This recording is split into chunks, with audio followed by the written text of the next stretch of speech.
We'll start Wednesday, May 3rd, 2023 Finance and Personnel Committee meeting with the Pledge of Allegiance.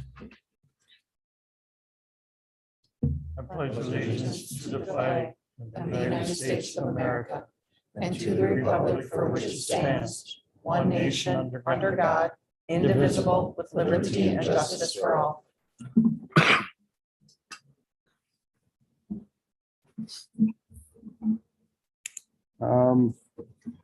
First up on the agenda is approval of ordinance allowing convenience stores to sell liquor We need Class A. John, Adopt adopt the agenda. Oh, I'm sorry. So moved, adopt the agenda. Motion to adopt the agenda. Second. Second by Roberts. All right, thank you, everyone. Call the motion. We'll take a vote on that. All in favor, say Aye. Aye. all opposed? Any abstentions? Okay, motion carried. Next up, we have number 2, approval of ordinance allowing convenience stores to sell liquor. This would be a Class A license, and we'll turn that over to Nicole. So when I was here at your meeting last month, you had asked that I had mentioned that the applicants at gas stations were wanting to have the ability to sell liquor, not just beer. And you had asked that I look into that and bring an ordinance to you to allow for that. I had Attorney Steckbauer look this over. It's pretty straightforward. It's just repealing or, taking out the part that said that gas stations and convenience stores could not sell liquor. So I removed that from the ordinance. My suggestion would be if you do move this to council, that that it be an ordinance that you do in one reading, so we can do it in the same licensing year. So, because the licensing year for alcohol is July 1st to June 30th. So it'd be nice if this was going to go through that it went through at the May council meeting, because June council meeting is when you approve the liquor licenses for the year.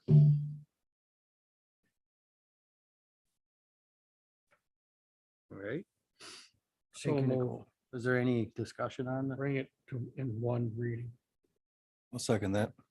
Okay, Barrington's got a motion to approve the ordinance in one reading, seconded by Roberts. Is there any discussion on that? So I guess, I'm all for it. I think it's a good thing to, not restrict businesses. I guess, has there been any discussion with the chief on any downside to this? I mean, okay. But otherwise, small businesses, we're trying to help them out as much as we can and not limit them to what they can sell. So I think it's good for the city. So unless.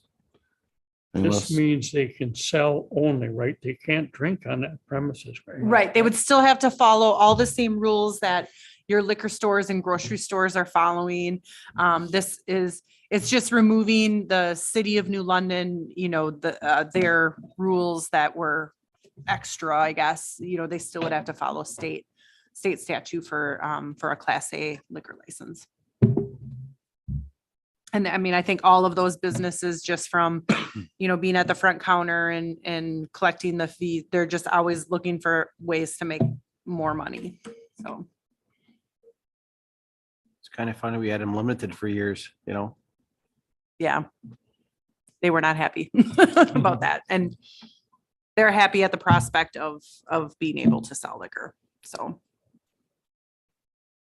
Is there any more discussion on Mr. Barrington's motion to adopt with one ordinance or one reading? Okay, we'll call the vote. All in favor? Aye. Aye. Any opposed? Motion carried. We'll recommend that to council. Thank you. Number 3, resolution declaring official intent to reimburse from proceeds of borrowing. And this would be through the utility and Mr. Bissett. Yeah, we're looking at doing some interim financing. We applied for the Safe Drinking Water Loan Program. which will in turn award that, but it'll be after the project. So that's why I'm seeking a finance resolution for this. So we'll be going to First State Bank for financing, and then we'll be satisfying that amount when the safe drinking water comes available. So there's also a key part to that is we don't know how much they may award us towards the project. So it all comes in as a whole, and then the state evaluates how many projects there are amongst the state and then awards them in a criteria. Normally I would bond with Judy. And because we get a much better rate through this program, we decided to go this route. Because the median household income is what the rate is based off of for New London, and they're at below the 80% level. So we actually qualify for a 1.287% rate for a 20-year loan. So that's why we're going this direction. We haven't done this in the past, but there's so much money available. So. Yeah. Any other questions for me? All right, if there's no more questions for Jay, we'd be looking for a motion to approve a resolution declaring official intent to reimburse from proceeds of borrowing to the utility. Make that motion. Second. Motion made by Besaw, second by Roberts. All those in favor? Aye. Aye. Any opposed? Motion carried. Thank you very much. Thank you. Next up, we have a presentation by Mr. Scott Black from the New London School District on the district's newly recognized continuous improvement plan. Mr. Black. Thank you, Mr. Fisher. Chad, for bringing up the continuous improvement plan, and thank you, Finance Committee members, for allowing me to speak this evening. Hope you've had an opportunity to review our plan, which has been approved by our Board of Education at our March meeting. Just a quick overview and perspective. Last June, our board authorized our new journey for our strategic plan, which we look to implement on July 1 of this summer. One piece of that process is developing a one-page scorecard, if you will, as that gives our school community and greater school district a view of what our focus efforts are and initiatives when we look forward, to meet all the needs of our school, our community, our cities, municipalities, and all individuals within. Not to read verbatim over the document, but just to give an overview of how it would look and read. During this time, we had over 35 individuals from our district, from all of our different employee groups, support the work into this to bring forward ideas and concepts that ultimately now drill down into what we feel are the targeted areas that we will look at. During that time, we revisited our mission and vision and guiding principles, which we feel that still meet our district and what we strive for with success for all students. As many of you, I'm sure, know what our mission is as a district. On the right-hand side is a rating scale, and that rating scale aligns with how school districts around the state of Wisconsin receive their school report card. Just from right to left, as you look at that, from a 1 through 5, from fails to meet expectations to significantly exceeds expectations. Obviously, we want to be far to the left on that scorecard when we look at that, but we also know that there may be items that we take on as opportunities where, we might be meeting few expectations right now, and we're working to address those, to move those over to the yellow, green, and double green is what I call that. So that's our scorecard. So when we talk about our key performance indicators, that's how we will mark our progress on a regular basis. And then I'm just going to read this. The one line is probably the smallest print on the page, and it kind of gives the overview of our indicators of success. This continuous improvement plan identifies and monitors 4 core areas that represent the overall health of the school district of New London as a teaching and learning organization.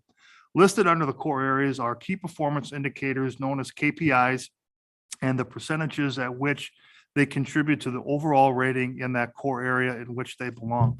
So taking it on to the next phase of where our district will really focus our efforts on an annual basis as we move forward. We identified 4 indicators of success, which we feel are very important for the overall health and success of our district. The first is learning and achievement. And then that's obviously something that we take very seriously. We want our students to be ready for what is next, not only from grade level to grade level, but as well when they talk about post-secondary and workforce readiness and what that looks like as we develop the next leaders workforce development group, for our community and around the state of Wisconsin. The 5 areas in which we will hone in on to really look at our results. Every year, all the public schools within the state of Wisconsin receive a state report card, and very proud of ours in the district, but we know that we can continually work to be better, do better things to improve that overall ranking. Right now, we meet expectations as a district. That's a very inclusive document that takes a lot of elements of a working school district, and it gauges and monitors data to give the expectations of how we are truly meeting as a district. This concept of indicators of success, you'll note, breaks down to 100% when you add up all of the different percentages within.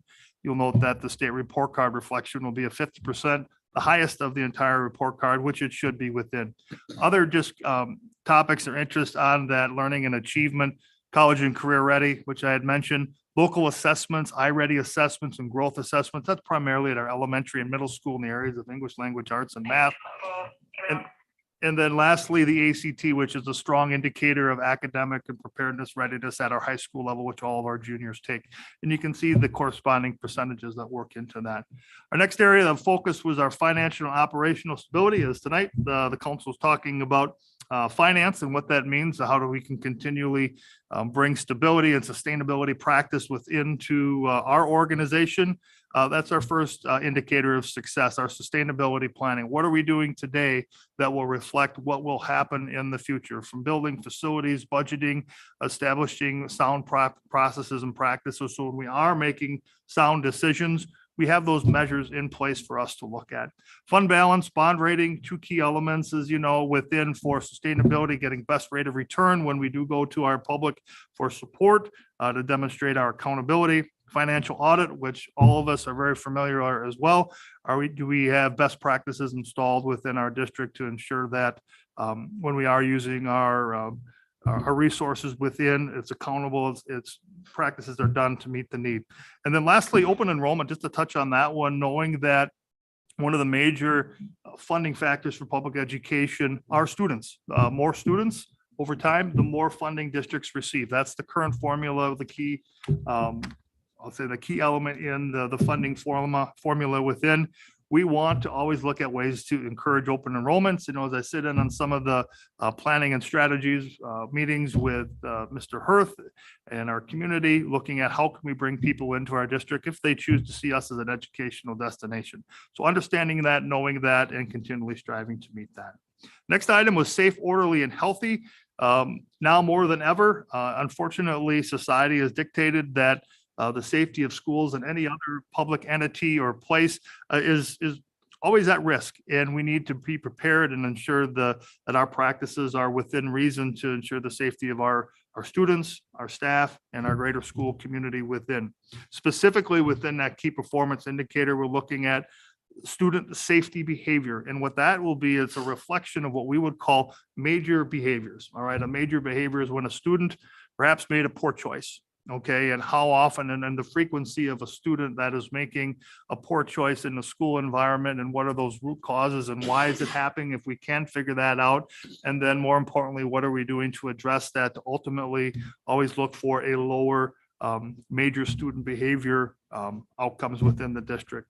Staff survey, our best defense against any occurrence that threatens a school society is our staff that are in place. Do they know what to do, where to go, how to react? What are the public services that support us in a time of need? And understanding and knowing, much like your workforce for the city, that ours continually turns over, and ensuring that all of our obligations are met and staff know what that expectation is and can fulfill it with efficiency should it ever come forward. Safety planning and process is an obligation that we're obligated to by the state of Wisconsin, Act 143, to respond and have blueprints of our buildings and all of the safety factors that are played in, and that accountability. It's critical that when we do have updates to buildings and facilities, that our blueprints match accordingly, and if ever in need where support comes in, it's accurate and supports our district. The last rating, the last one is mod rating. May or may not be familiar with that. As a district, we're insured for all outcomes of what potentially could happen within. And the moderating is when we look at our physical environments, are we creating safe places for people to be? An example, an employee gets injured somehow in our building. Was it our fault? Okay, are we doing things that create safe environments? Ultimately, as you know, our insurance liability comes forward, and this is the number that a district or an organization must pay. So we would always like to have the lowest possible mod rating, demonstrating accountability and safe practices within the building, so that we can take those resources, funds, and put it back into the classroom, so that students and families feel that the best result of that. The last item is engaged and connected, understanding and knowing, and that's one of the reasons today of talking to the council, engaging feedback that our major stakeholder groups are students, our parents, guardians, and family, and then as well as our staff. Okay, when we look at each one of those organizations or groups, we look to continually survey them and ask questions that we can look at a longitudinal study to say, are we making gains, or are there opportunities that are coming up that we should be addressing to support the overall mission and vision of our district. Clubs, co-curriculars, and athletics participation. This is a great indicator of future and current success of students, not only, on the ground today, but what could happen in the future as well. Students that are actively engaged in any type of club, organization, within, generally find best results, better results. So we want to have students obviously engaged into what they feel is important to them. And then as well, challenge our elementary and our lower groups as to what does that look like? How do we engage elementary kids into co-curriculars in the school setting typically, which promotes their overall well-being, understanding it's not just about me, it's maybe about the person next or my classmate, on the other side, where you're learning all those great skill sets that somebody has given us that opportunity to do. And lastly, we're looking at attendance. We know that attendance is critical. Students need to be in school to learn. All right, our workforce needs to be present to instruct and support our initiatives as they come forward. When you think of students and how often, on occasion, for what the circumstances are, if you miss 10 days a year and what that adds in over a 13-year education experience, are our students graduating as seniors? Well, technically, they've just missed out on practically an entire year of education, over 13 years. So a goal of understanding when students are in school, great things happen. And for students that struggle to find their way there, how could we help them? And more importantly, how can we help their parent guardians understand the importance of being in school and seeing the value added that happens at that time? So I respect your time, all right, and wanted just to give a very high overview of that. But are there any questions for myself that I could take and say, hey, Scott, you hit the mark, or did you think about this as we move forward? Because ultimately, this final plan will be approved at in the month of July when we come forward for the rollout of our next strategic plan.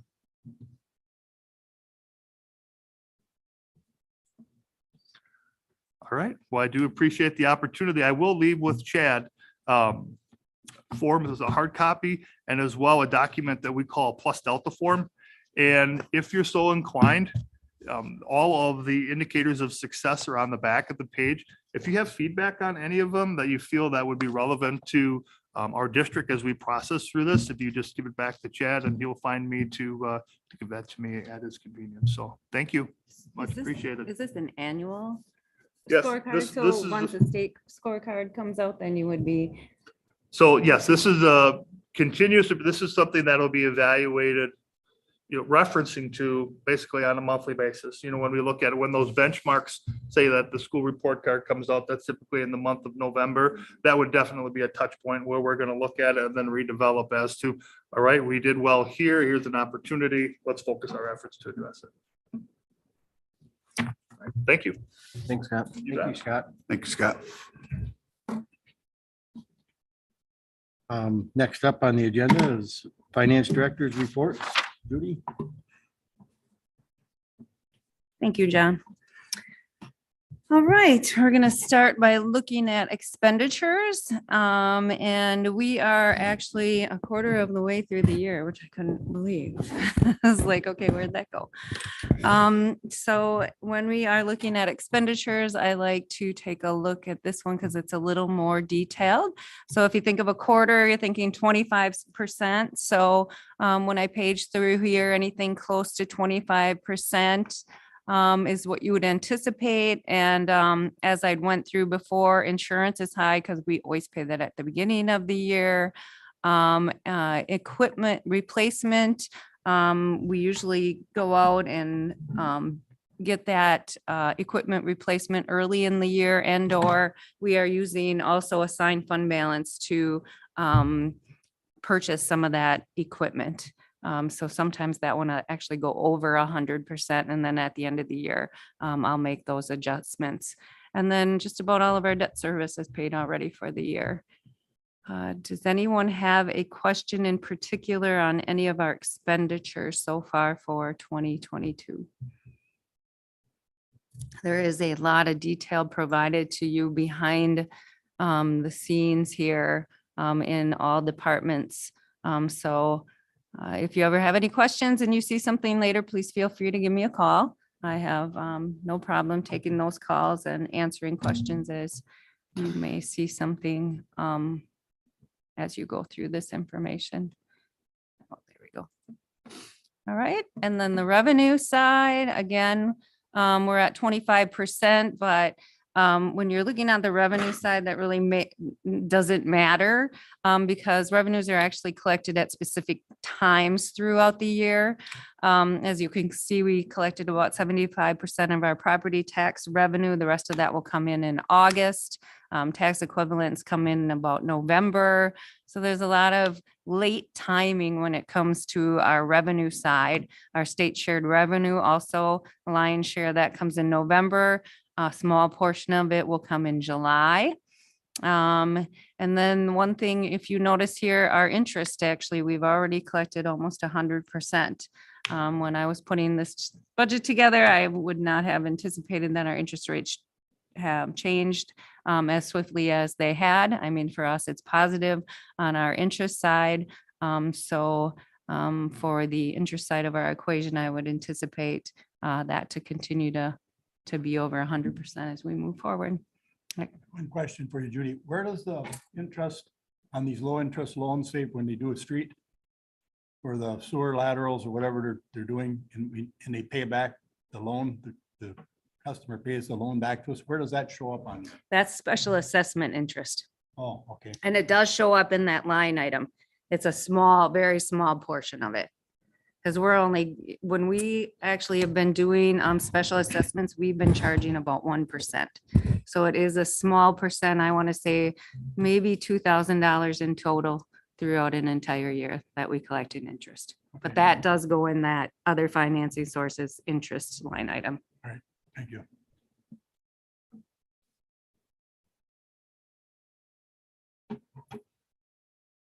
So that is the revenue side. We'll take a look at assigned and unassigned fund balance. This has not actually changed at all since the beginning of the year. I know we are working on the cable TV, and once the new employee is in the door, I assume that will be moving forward so they can get acclimated with that new equipment.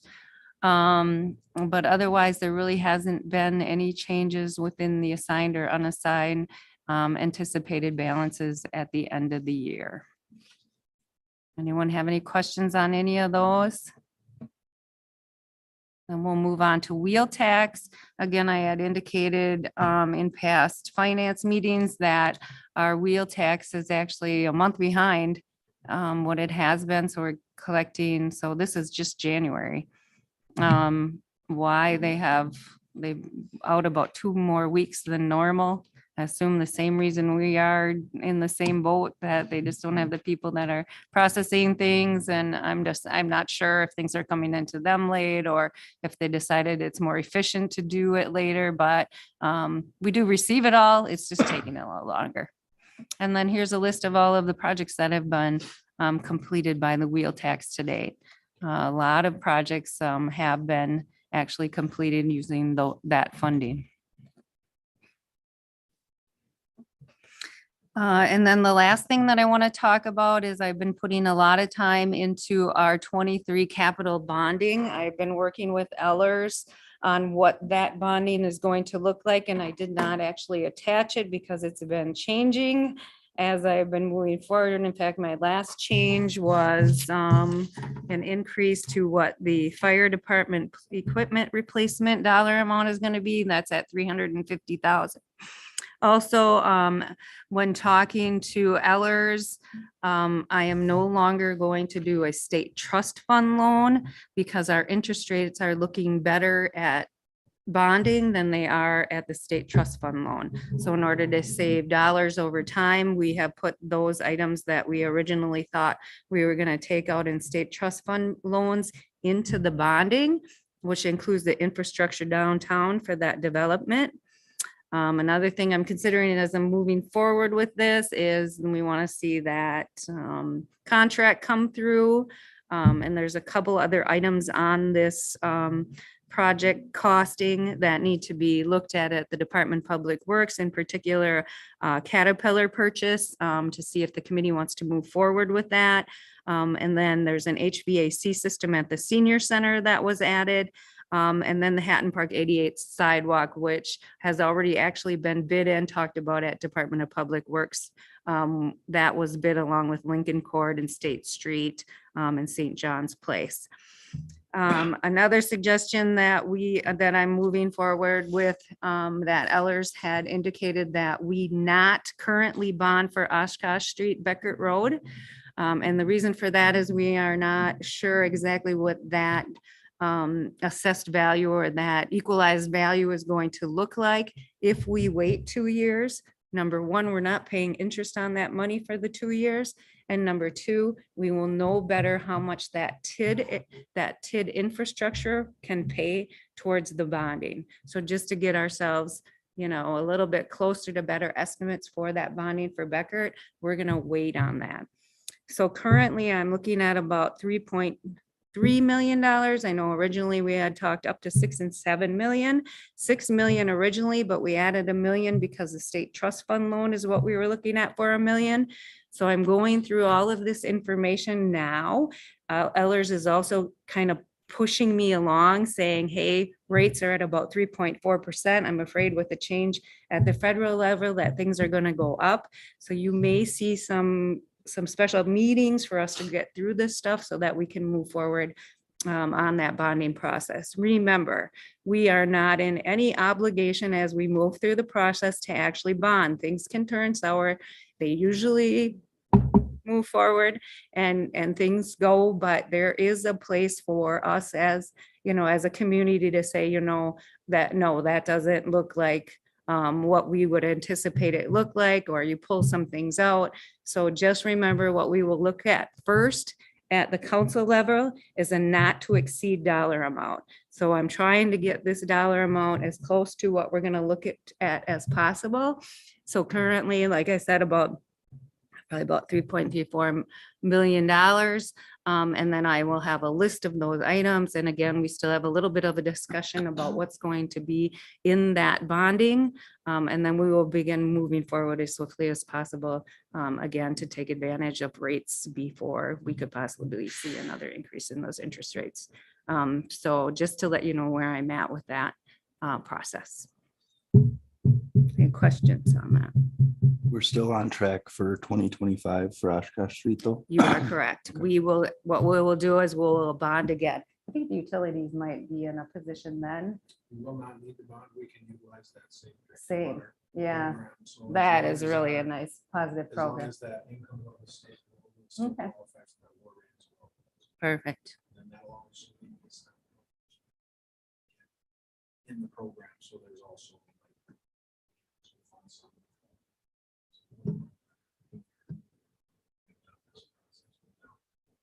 Oh, it all works. Yeah. Okay. Yes, but we will not be losing. We have already received LRIP funding for Oshkosh Street. What we would like to know more of is what that equalized value is going to look like within that district, to know how much revenue we can utilize for the street. So we're bonding closer to, the lesser, the better, obviously. So try to get those estimates a little tighter than we would be able to do today. And I would tend to agree with that. And that we'd be just holding the money till 2025 anyway. And granted, we would be gaining interest, but you're also paying interest. And I have to be careful about arbitrage laws. So I can't make more money than we pay out. That's a big no-no. I don't want to go to jail.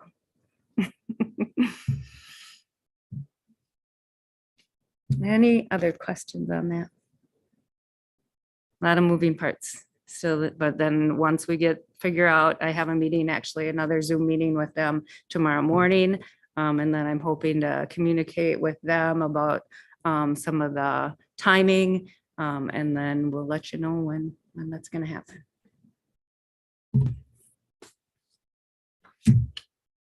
Thanks, Judy. And All right. next up on the agenda is Finance Director report. So I just highlighted a few of the items that I took care of in April. So the report for the expenditure restraint, so that's the one that says we have spent under the CPI plus a dollar amount or plus a percentage for our increase in growth. So that was quite high this year. So we were at 8%. We again are within those limits. So we'll be receiving that funding. It'll just be interesting to see how many people actually qualify this year and what that funding is going to look like. So all kinds of, as you know, that we've been watching, they're working on our shared revenue right now. So there's a lot of moving parts within that. And again, we'll keep you updated as we know more about what that's going to look like. So I had to also send I'm sorry, did someone have a question? Well, I was just wondering, is there a certain date that they have to share, like the shared revenue? Will they announce when that, is there like a deadline that they have to announce? So the budget begins June 1st. So they're June to June, kind of like the school district. And what happens is if they don't approve their budget, it has been where budgets have gone past a deadline. So they could announce anytime or it could be pushed off. It depends on how much they go back and forth about what they want within that budget process. What they will usually do then is just continue to fund themselves through the negotiation process. But I have seen them run past their deadline, June 30th deadline. I'm sorry. But yeah, kind of like the federal government also that they just pay for themselves as they work through the process. You might start hearing some things because there was a Zoom webinar yesterday with the League of Wisconsin Municipalities, and they gave some indication at some good indication of positive things for municipalities. I'm not going to say what they are right now because they could change, but Right.